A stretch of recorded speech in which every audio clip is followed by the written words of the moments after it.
महाभारत में लिखा है, अनुशासन पर्व में भीष्म जी और युधिष्ठिर के संवाद में बहुत ध्यान से सुनने की बातें हैं ये, कि जो व्यक्ति, जो जातक स्त्री हो अथवा पुरुष, सेवा से और आज्ञा पालन से अपनी जन्मदात्री माता को प्रसन्न कर लेता है,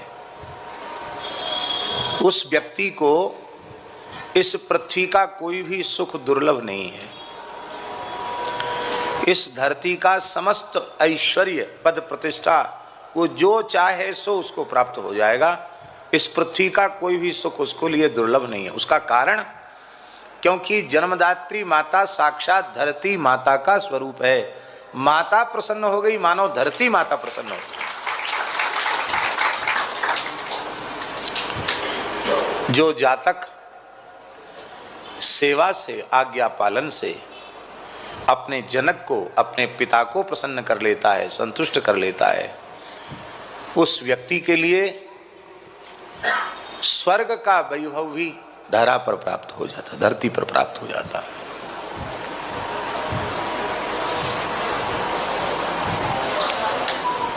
स्वर्ग का वैभव धरती पर उतर आता है, क्योंकि पिता स्वर्गः पिता धर्मः, इस प्रकार के वचन शास्त्रों में आए हैं।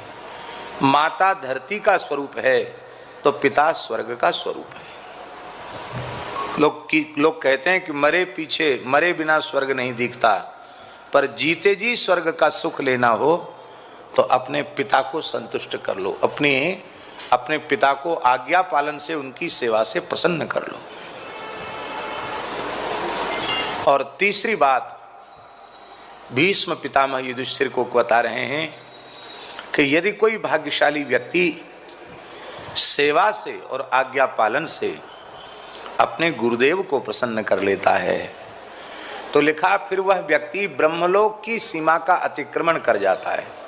ब्रह्मलोक की सीमा का अतिक्रमण करने का अर्थ है वह भगवान के नित्य त्रिपाद विभूति वैकुंठ को प्राप्त कर लेता है।